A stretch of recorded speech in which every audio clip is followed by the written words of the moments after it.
Hello students, मैं हूं गौरव गोयल। तो आज हम लोग हाइड्रोकार्बन में सेकंड पार्ट देखेंगे। आगे का पार्ट हमने पिछले लेक्चर में अल्केन्स की कुछ प्रॉपर्टी देख ली थी। हमने देख लिए थे कौन कौन से हाइड्रोकार्बन्स हम लोगों को कवर करने हैं। तो अल्केन्स, अल्कीन्स, अल्काइंस और बेंजीन को हमें कवर करना था।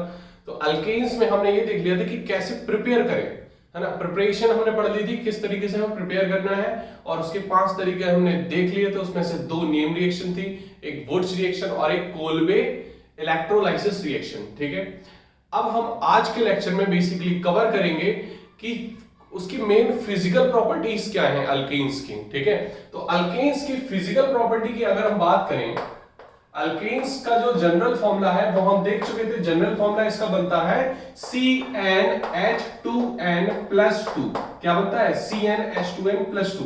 ठीक है, अब इसमें हमें कुछ फिजिकल प्रॉपर्टीज देखनी है, कुछ जनरल प्रॉपर्टीज भी देखनी है। जनरल प्रॉपर्टीज में जैसे नॉमेनक्लेचर और आइसोमेरिज्म। जनरल प्रॉपर्टीज में क्या है? नॉमेनक्लेचर और आइसोमेरिज्म। नॉमेनक्लेचर में बेसिकली क्या है? नॉमेनक्लेचर में हम देखेंगे कि इसकी नेमिंग कैसे करें। देखो, नॉमेनक्लेचर में हम देख चुके थे इसको बेसिकली कि किस तरीके से हमें नेमिंग करनी है। और दूसरी इसकी जो जनरल प्रॉपर्टीज है दैट इज आइसोमर। आइसोमेरिज्म बोल सकते हो, आइसोमर्स बोल सकते हो, कितने आइसोमर्स बनेंगे हमारे। ठीक है, ये सारी चीज हमें देखनी है।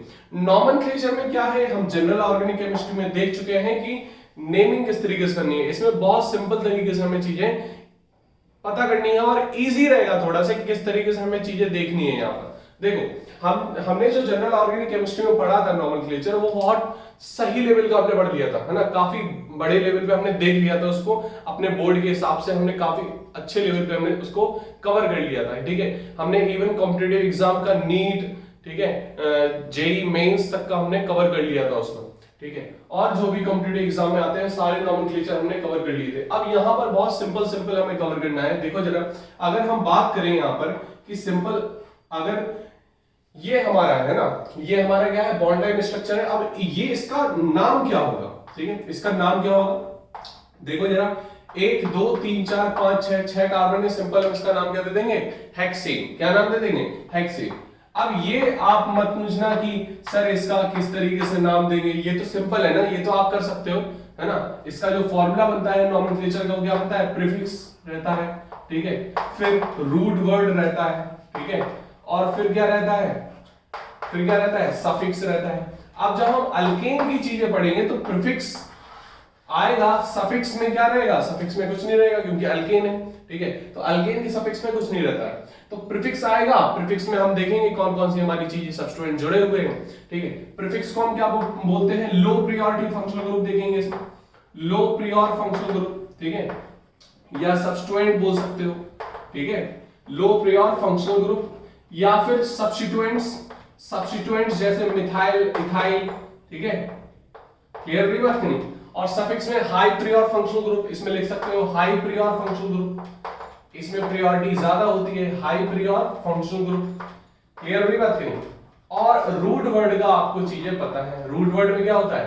नंबर ऑफ कार्बन की बेसिस पे देखेंगे। तो पहला कार्बन क्या है? अगर 1 कार्बन है तो हमारा मैथ होता है, प्रोप होता है, फिर ब्यूट होता है ना, फिर पेंट होता है, हेक्स होता है, हेप्ट होता है, ऑक्ट, ठीक है, नॉन, डेक। इस तरीके से हमें चीजें देखनी है।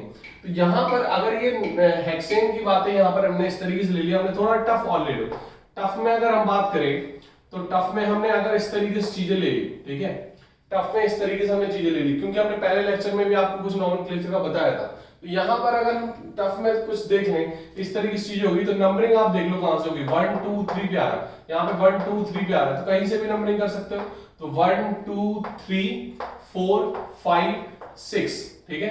जिसने नॉमेनक्लेचर नहीं पढ़ा है या याद नहीं है वो जनरल ऑर्गेनिक केमिस्ट्री के शुरुआत के लेक्चर्स देख लें, ठीक है। तो यहां पर हमारा क्या हो जाएगा? 3 4 डाइमिथाइल, 3,4 डाइमिथाइल हो जाएगा, 3,4 डाइमिथाइल, और ये है 6 कार्बन का, तो क्या हो जाएगा? हेक्सेन। 3,4 डाइमिथाइल और हेक्सेन सिंपल नाम हो जाएगा। क्लियर हुई बात? करी? समझ में आ रही बात? इसको नोट कर सकते हो, इसको फटाफट नोट कर लो। अब हम आगे की चीज देखें थोड़ा। अगर हम आगे की कुछ चीजें देखो थोड़ा और अगर टफ बना ले, इसके अल्केन्स के एग्जांपल्स थोड़े और टफ देख लें तो किस तरीके से हम देख सकते हैं। देखो हमने पढ़ सब कुछ लिया है, यहां पर हम देख सकते हैं थोड़ा, जैसे हमने ये ले लिया, ठीक है, और यहां पर ये ले लिया, इस तरीके से चीजें बना ली हमने, ठीक है। ये पहला क्वेश्चन है। दूसरा क्वेश्चन देख लो, दूसरा क्वेश्चन देख लो, ठीक है, ये दूसरा क्वेश्चन हो गया। क्लियर मेरी बात करें, ठीक। तीसरा देख लो, तीसरा देख लो, यहां पर इस तरीके से हो जाएगा।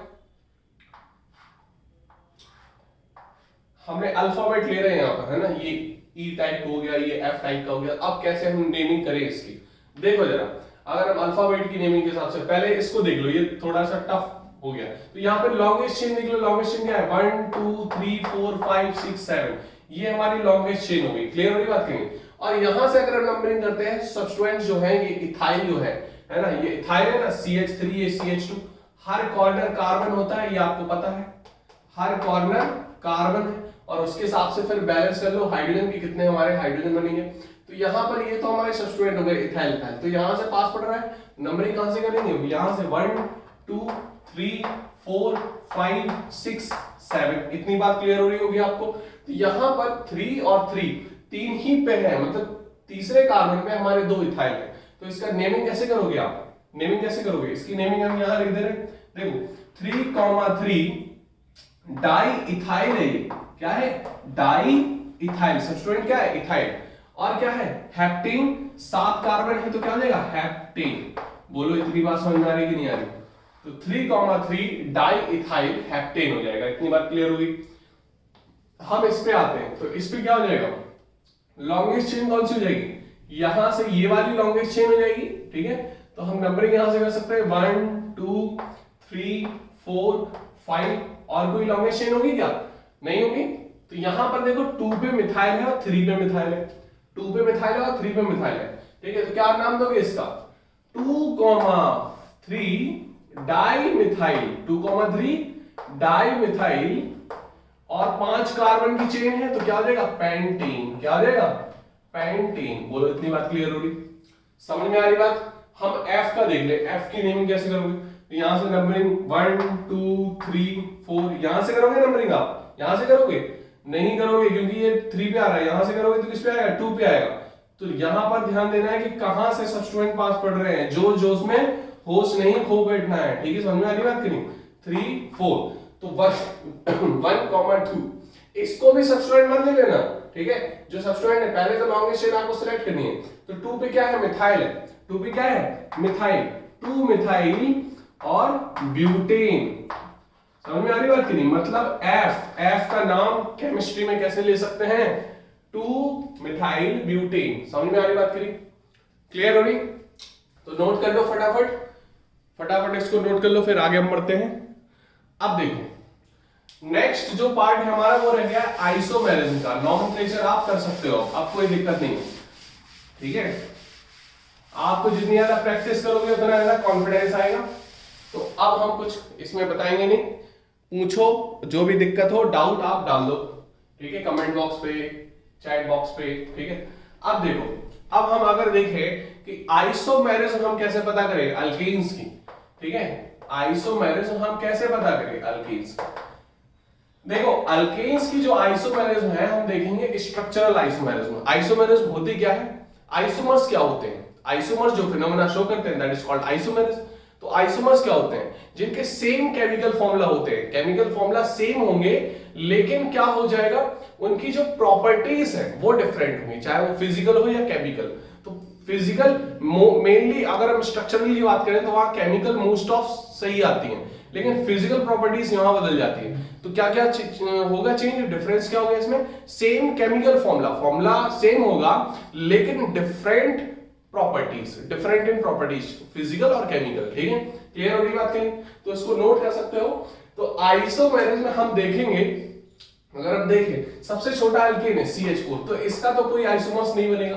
बोलो इतनी बात समझ में आई, ठीक है। नेक्स्ट हम देखते हैं C2H6, इसका भी कोई आइसोमर नहीं बन सकता है ना, CH3 क्या ही बनेगा, ठीक है। नेक्स्ट हम देखते हैं CH3 CH2 CH3, इसका भी नहीं बन पाएगा कोई, बोलो कहां बनेगा, इसको जोड़ोगे यहां पर नहीं बन पाएगा। सबसे छोटा जो अल्केन है वो होगा ब्यूटेन, जिसका आइसोमर फॉर्म होगा, ठीक है। सबसे छोटा अल्केन क्या होगा, ब्यूटेन, जिसका आइसोमर फॉर्म होगा। तो यहां पर आप नोट कर सकते हो, अगर हम बात करें अल्केन ब्यूटेन की, तो C4H10 केमिकल जो जनरल फॉर्मूला है उसके हिसाब से कर सकते हो ना, CnH2n+2, तो 2n+2 कितना हो गया, 2 × 4+2, तो क्या हो गया, 10 हो गया। तो यहां पर अगर हम इसके देखें तो ये हमारा कुछ इस तरीके से हो गया, 1 2 3 4, एक तो ये बन गया आइसोमर, दूसरा आइसोमर क्या बन जाएगा, इसका दूसरा आइसोमर बन जाएगा ये। क्लियर हो रही बात कि नहीं, मतलब 2 मिथाइल प्रोपेन। केमिकल फॉर्मूला दोनों का सेम है, देखो C4H10, इसका भी C4H10, कार्बन 4, 1 2 3 4, और हाइड्रोजन कितने हैं बोलो 10, 3 3 6 3 9, एक बीच में आएगा 10, क्योंकि 3 कार्बन 3 बॉन्ड तो बन चुका है सेंट्रल कार्बन में, एक हाइड्रोजन आएगा, तो C4H10। मतलब ब्यूटेन के हमारे कितने आइसोमर बनेंगे, 2 आइसोमर बनेंगे। कौन से, स्ट्रक्चरल, हम किसकी बात कर रहे हैं, स्ट्रक्चरल आइसोमरिज्म की, तो 2 स्ट्रक्चरल आइसोमरिज्म बनेंगे। बोलो इतनी बात समझ में आ रही कि नहीं आ रही, स्ट्रक्चरल आइसोमरिज्म। क्लियर हो रही बात कि नहीं, समझ में आ रही बात। तो जो हमारा ब्यूटेन है उसकी कितने आइसोमर बनेंगे, 2, कितने, 2 आइसोमर बनेंगे। क्लियर हो रही बात करी, इसको नोट कर सकते हो। नेक्स्ट हम देखेंगे पेंटेन की, है ना, सारे लाइन से हम देख लेंगे पेंटेन के कितने आइसोमर बनेंगे हमारे, पेंटेन के, है ना, हेक्सेन के, हेप्टेन के, ठीक है, ये सारे हम देख लेंगे, ठीक है। हम देखते हैं पेंटेन के, तो पेंटेन हमारा क्या हो जाएगा, C5H, H कितना हो जाएगा, 5 × 10+2 कितना हो जाएगा, 12, C5H12। क्लियर, तो यहां पर क्या हो जाएगा, पेंटेन देख लो, तो पेंटेन 1 2 3 4 5, 5 ये हो गया, ठीक है। यहां पर दूसरा आइसोमर क्या हो सकता है इसका, बोलो 1 2 3 4, एक तो यहां आ सकता है, ठीक है, तो ये क्या हो जाएगा, 2 मिथाइल ब्यूटेन। क्लियर हो रही बात कि नहीं, और कुछ आ सकता है क्या, इसका और कुछ नहीं आ सकता। दूसरा क्या आ जाएगा, दूसरा क्या आ जाएगा, ये हो जाएगा, बोलो क्लियर हो रही बात कि नहीं, CH3 CH3 CH3, ये कार्बन और ये CH3, तो क्या हो गया इसका नाम, 2,2 डाइमिथाइल प्रोपेन। क्या हो जाएगा, 2,2 डाइमिथाइल प्रोपेन।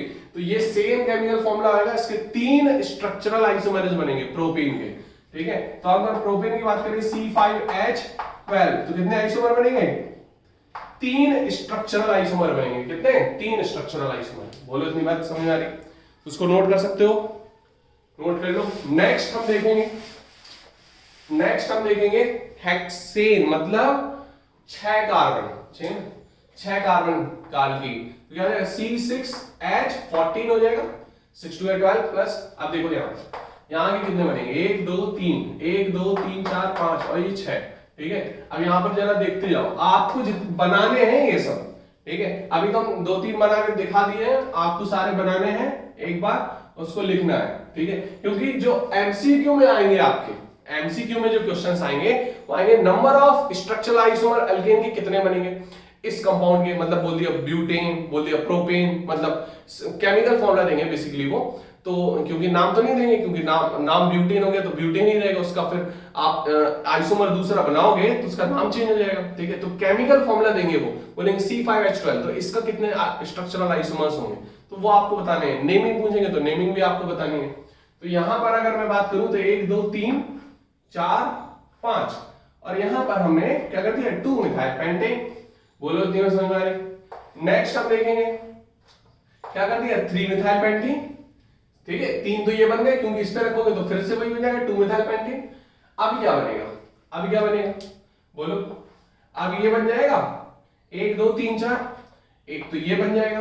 बोलो क्लियर हो रही बात कि नहीं, बनेगा कि नहीं बनेगा, बिल्कुल बनेगा। तो क्या हो जाएगा 2, 3 डाइमिथाइल ब्यूटेन बन जाएगा। बोलो इतनी बात समझ में आ रही, बोलो क्लियर हो रही बात कि नहीं।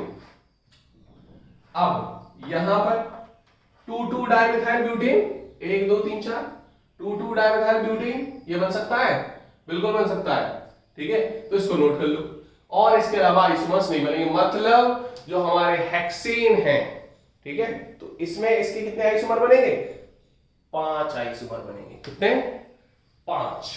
क्लियर, समझ में आ रही बात की नहीं आ रही, नोट कर सकते हो तो नोट कर लो फटाफट। क्लियर, कितने बनेंगे इसके आइसोमर, 5 बनेंगे, तो लिख तो लो 5।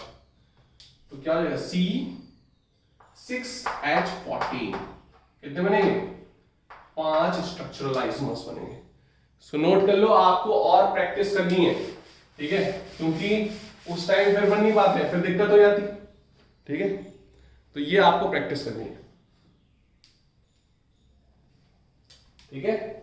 अब देखो, अगर हम 7 कार्बन का ले लें तो क्या हो जाएगा 16।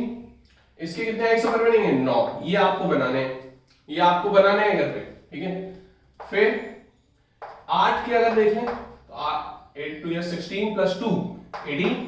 इसके कितने बनेंगे 18 आइसोमर बनेंगे, 18। बस इसका ध्यान रखना, अगर 18 हाइड्रोजन वाला अल्कीन है तो इसके 18 बनेंगे। क्लियर हो रही बात है? इसको इस तरीके से याद कर सकते हो। 9 वाला आ गया, 9 2 18 और 20, इसके कितने बनेंगे 35 बनेंगे। कितने 35। इसको नोट कर लो, बस ये नोट कर लो कि हमारे इसके कितने कितने बनेंगे। ये आपको तीनों बनाने हैं, ठीक है। ये हमने आपको बना के दिखा दिए किस तरीके से बनते हैं, ठीक है। इससे ज्यादा मैक्सिमम आपको बनाने के लिए नहीं आएगा स्कूल के पेपर में खासकर, और ज्यादा 7 तक आ सकता है, 7, हाँ मैक्सिमम 7, मैक्सिमम 8 मान लो, 8 तो नहीं आएगा, 7 तक आ सकता है, ठीक है। तो इसको नोट कर लो फटाफट। नेक्स्ट, ये सारा स्ट्रक्चरल आइसोमर्स है, क्लियर। फिर हम अभी देख रहे हैं नेक्स्ट प्रॉपर्टीज।